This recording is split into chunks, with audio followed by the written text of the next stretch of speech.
বৌরানীর হেসেলে সবাইকে স্বাগত। আজ আবারও একটি নতুন রেসিপি নিয়ে আপনাদের সামনে হাজির হয়ে গেছি। আজ আমি বানিয়ে দেখাবো মোচা ঘন্ট। চলুন দেখে নেওয়া যাক আমি কি পদ্ধতিতে এটাকে বানাচ্ছি।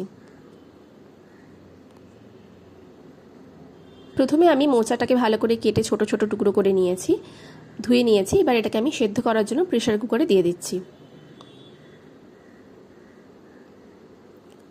প্রেসার কুকারে আমি দিয়ে এটাকে পরিমাণ মতো জল দিয়ে 2টো সিটি দিয়ে নামিয়ে নেব। এটা ততক্ষণে সেদ্ধ হোক। এবার অন্য আমি একটি কড়াইয়ের মধ্যে আমি সর্ষের তেল দিয়ে দিলাম। আর প্রথমেই আমি এখানে চীনা বাদাম কয়েকটা ভেজে তুলে রাখবো, যেটা আমি লাস্টে ব্যবহার করব রান্নার শেষে।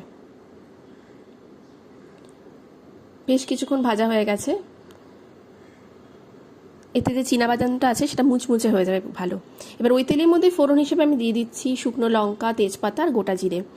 তেলের সাথে বেশ কিছুক্ষণ নাড়াচাড়া করে নিয়ে আমি এখানে একটা পেঁয়াজ কুচি দিয়ে দেবো। মিডিয়াম সাইজের পেঁয়াজ কুচি আমি এখানে দিয়ে দিচ্ছি। এটাকেও লাল লাল করে ভেজে নেব। আপনারা এটা সম্পূর্ণ নিরামিষ করতে চাইলে পেঁয়াজটাকে বাদ দিয়ে দেবেন, তাহলেই হবে। একই সাথে আমি কেটে রেখেছি ছোট করে আলুর টুকরো কেটে রেখেছি, সেটাকেও অ্যাড করে দিলাম। এটাকেও বেশ কিছুক্ষণ নাড়াচাড়া করব। আর এই সময় আমি নারকেলের ছোট টুকরো করে নিয়েছি, সেটাকেও দিয়ে দেবো। আপনারা চাইলে সবশেষে এটা নারকেল কোড়া হিসেবেও ব্যবহার করতে পারেন, নারকেলের টুকরো না দিয়ে।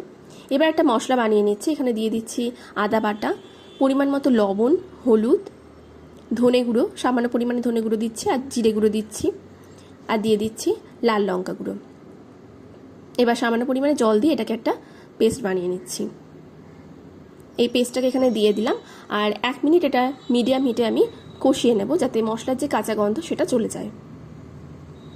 দেখুন মশলা কষানো হয়ে গেছে। এবার আগের দিন রাত্রে আমি এখানে ছোলা ভিজিয়ে রেখেছিলাম, সেই ছোলাটাকে ওখানে অ্যাড করে দিলাম। একই সাথে আমি টমেটো কুচিও দিয়েছিলাম, কোনোভাবে এখানে ক্লিপটা মিস হয়ে গেছে, তাই আপনি দেখতে পেলেন আপনারা। এবার আমি এখানে মশলাটাকে ভালো করে কষে নেওয়ার পর যে সেদ্ধ করে রাখা মোচাটা আছে সেটাকেও অ্যাড করে দিয়েছি। আর এটাকেও বেশ কিছুক্ষণ আমি মশলার সাথে কষিয়ে নেব। খুব বেশিক্ষণ এরপর রান্না করার দরকার নেই, যেহেতু মোচাটা অলরেডি আমি আগে থেকে সেদ্ধ করে নিয়েছি।